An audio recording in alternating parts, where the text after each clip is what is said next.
pèlerinage, oh, vers le ciel, j'avance chaque jour.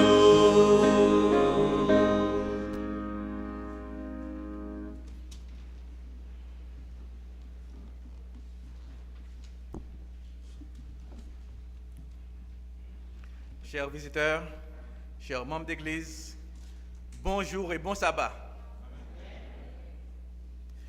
Je suis heureux de regarder l'église remplie un peu.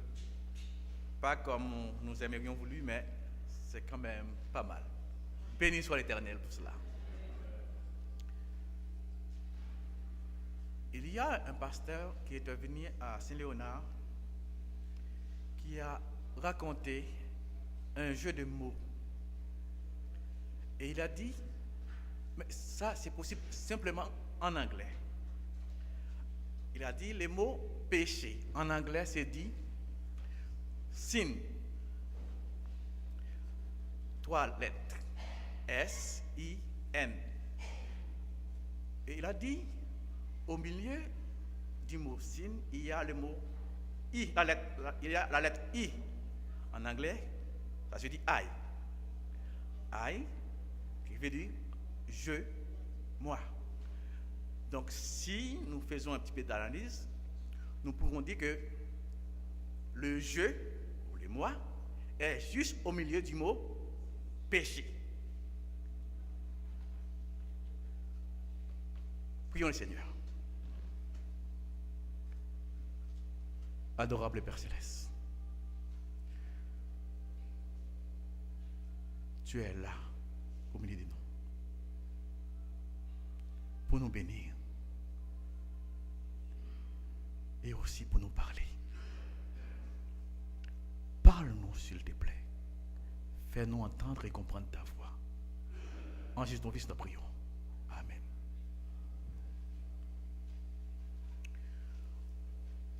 Je pense que je l'ai lu dans Vigile matinale, l'histoire d'un homme qui vivait dans un village.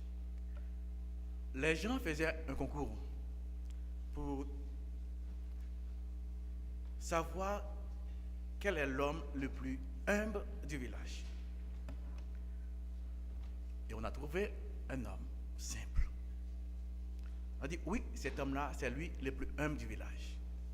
Alors, on lui a donné une médaille. Mais après cela, on a remarqué que chaque jour, quand l'homme s'habille, même s'il change de vêtements, il porte toujours sa médaille. Donc, vous comprenez la nuance? Donc, cet homme n'était pas si humble que cela. Notre sœur a lu pour nous Nombre 12.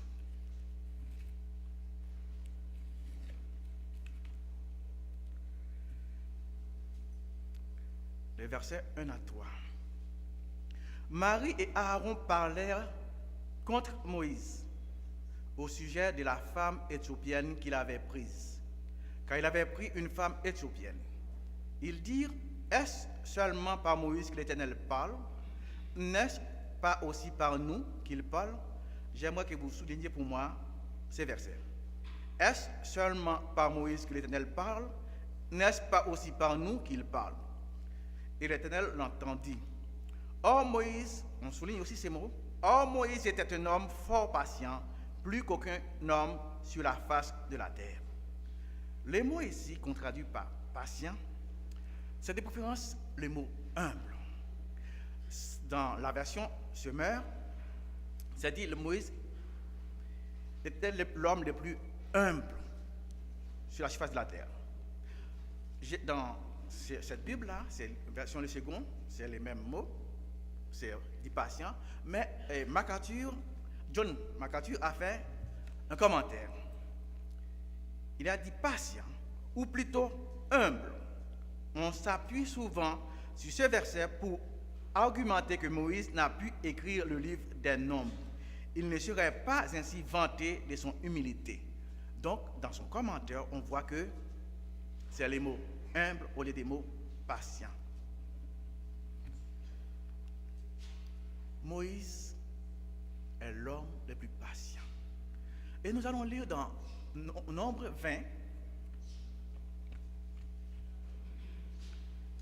Nombre 20,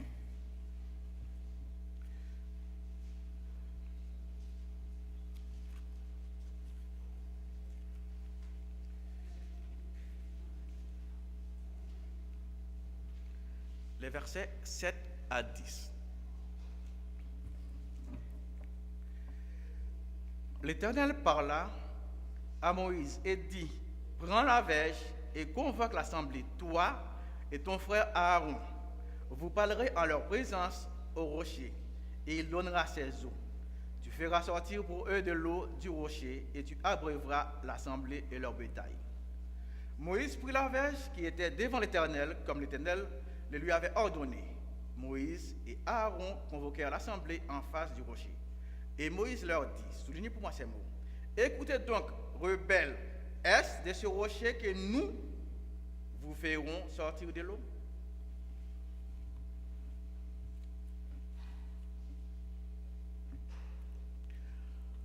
Si je devais donner un titre à mon message, je dirais les pièges de l'orgueil.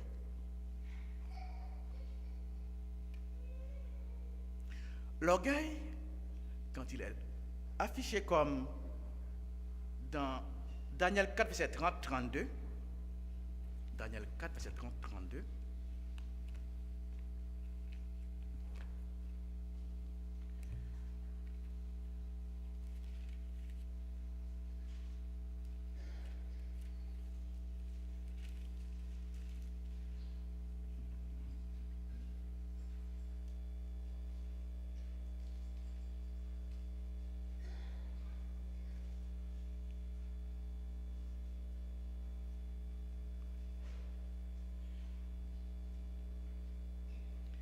le roi prit la parole et dit, n'est-ce pas ici Babylone la grande que j'ai bâtie comme résidence royale par la puissance de ma force et pour la gloire de ma magnificence?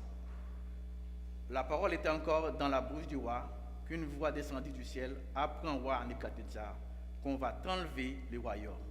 On te chassera du milieu des hommes, tu auras ta demeure avec les bêtes des champs, on te donnera comme au bœuf de l'herbe à manger, et 7 ans passeront sur toi, jusqu'à ce que tu saches que les Très-Hauts dominent sur le règne des hommes, et qu'il donne à qui il lui plaît.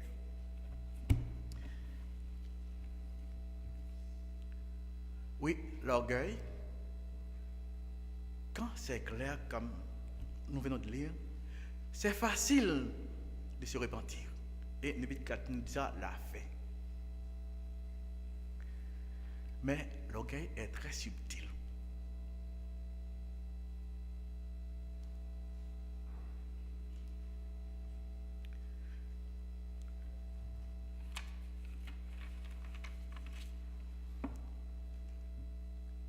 Souvent,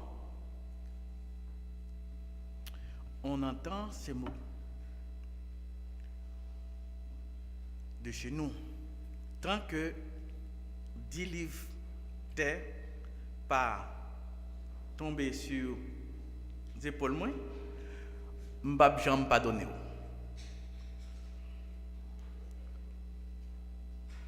On dit c'est de la haine, mais au fond, c'est l'orgueil.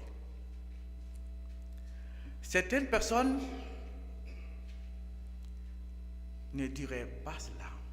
Ils diraient, je ne parlerai jamais à cette personne. Je ne lui adresserai jamais la parole. D'autres ne vont pas jusque-là. D'autres ne vont pas jusque-là. Ils vont rien dire, mais ils vont faire pareil.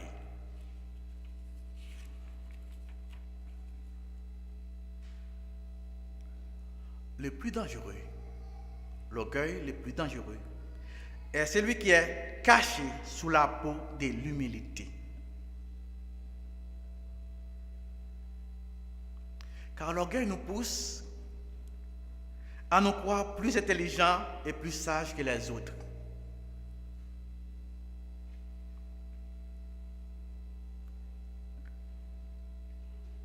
Jésus peut nous débarrasser de l'orgueil. Il peut tuer notre orgueil. Mais malheureusement, nous tenons tellement à notre orgueil que nous ne voudrions même pas qu'il dorme, voire qu'il meure.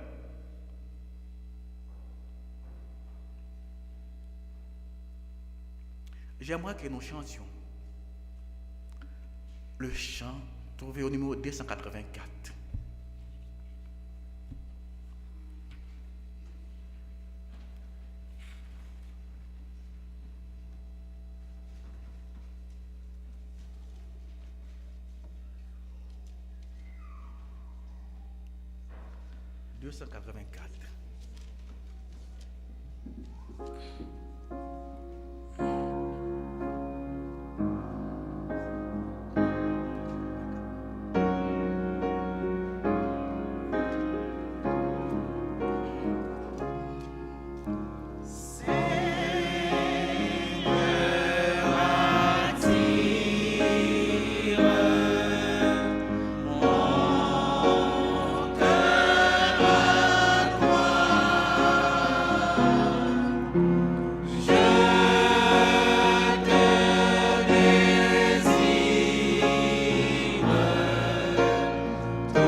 Merci.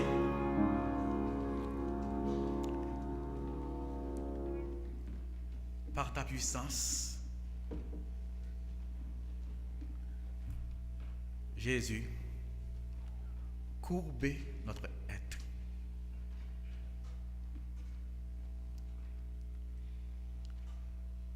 Et fais-nous comme tu veux que nous soyons.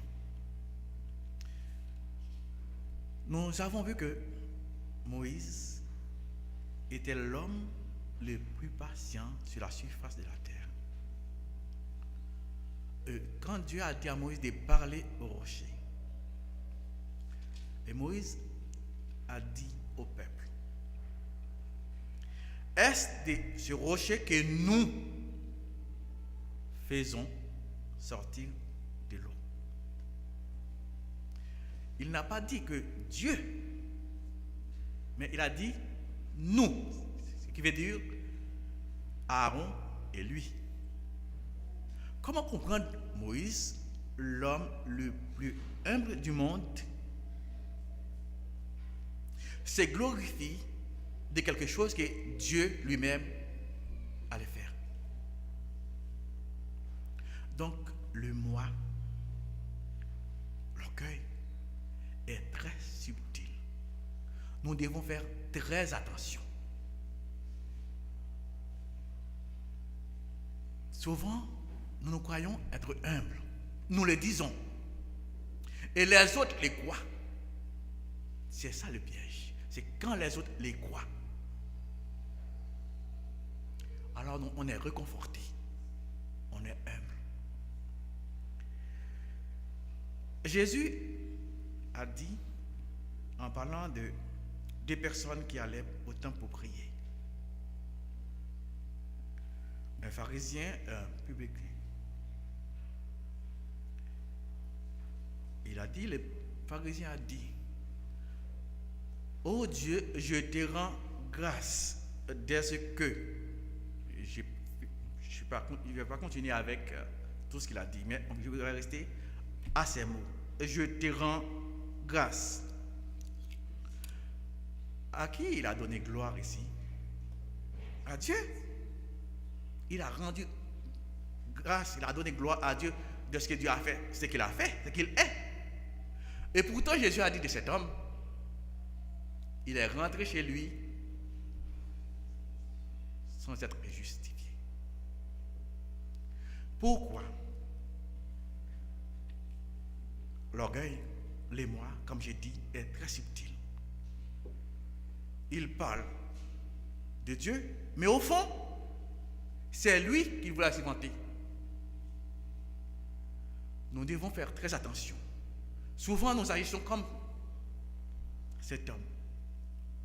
Oh, nous voulons nous vanter, mais nous disons, ah, Dieu a fait telle chose par moi. On raconte ce que Dieu a fait. Mais au fond, ce n'est pas Dieu qu'on veut glorifier. C'est nous autres. Nous devons faire très attention à notre moi.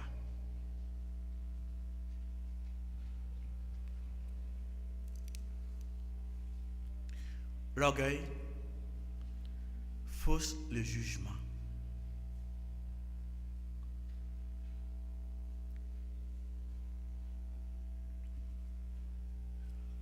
Quand il est question de nous, il est très difficile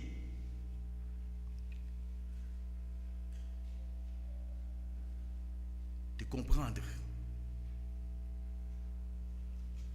que le péché d'orgueil est un péché terrible. Quand c'est les autres, c'est facile. Mais quand nous sommes en cause, c'est très difficile, car l'orgueil fausse le jugement.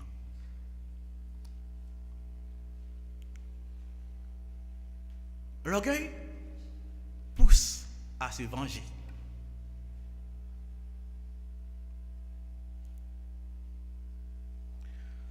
On peut nous faire quelque chose de très simple. Mais quand le moi est blessé, c'est pas facile de pardonner. Nous aimerions nous venger parce qu'on a attaqué à notre moi.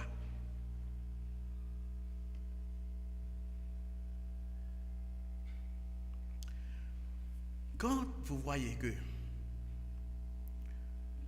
vous faites une montagne, vous faites une montagne de ce que vous avez fait, de vos œuvres accomplies, et que vous minimisez ce que les autres font, dites-vous bien, en arrière, il y a l'orgueil. C'est moi qui fais ça. Vous ne faites rien. L'orgueil est là. Vous êtes en train de vous glorifier. L'orgueil, c'est se glorifier au lieu de glorifier Dieu. Nous l'avons vu avec Nebuchadnezzar. Nous l'avons vu avec Moïse, l'homme le plus humble. sur la surface de la terre. Que dire pour vous et moi? Nous devons aller à Dieu chaque jour et lui demander, Seigneur, attire notre cœur à toi. Couvre notre être. Fais de nous ce que tu veux. Aide-nous à te ressembler. Frères et sœurs, moi qui vous parle, je ne suis pas différent de vous autres. En moi, il y a aussi le moi. Alors, je me rappelle un frère, le défunt frère Pierre-Antoine, qui disait: il y a autant de moi qu'il y a d'individus à l'église. Et cet homme était un homme vraiment humble. Si on me demandait de chercher quelqu'un qui est humble, c'est lui que j'aurais pris comme quelqu'un qui est humble. Mais Dieu ne nous demande pas de ressembler à Pierre-Antoine. Dieu nous demande de ressembler à son Fils Jésus.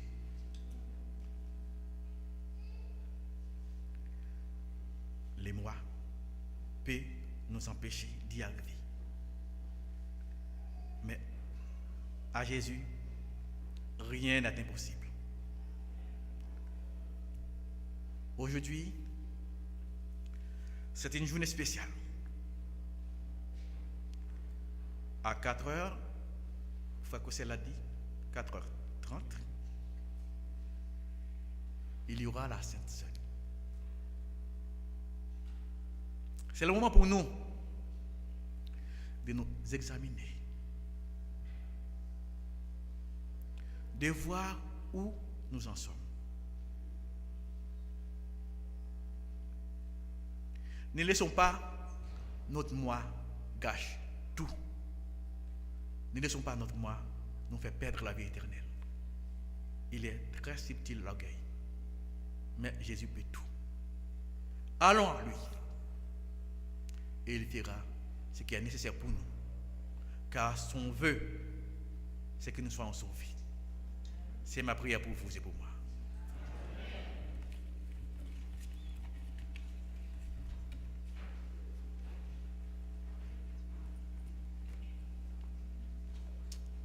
Frères et sœurs, Amen. La parole de Dieu nous a interpellés ce matin, chacun d'entre nous. Donc, nous devons réfléchir à cette parole, comment nous devons agir chacun d'entre nous. Que Dieu aide son serviteur à toujours parler en son nom. Donc, nous allons nous lever pour terminer et chanter au numéro 480.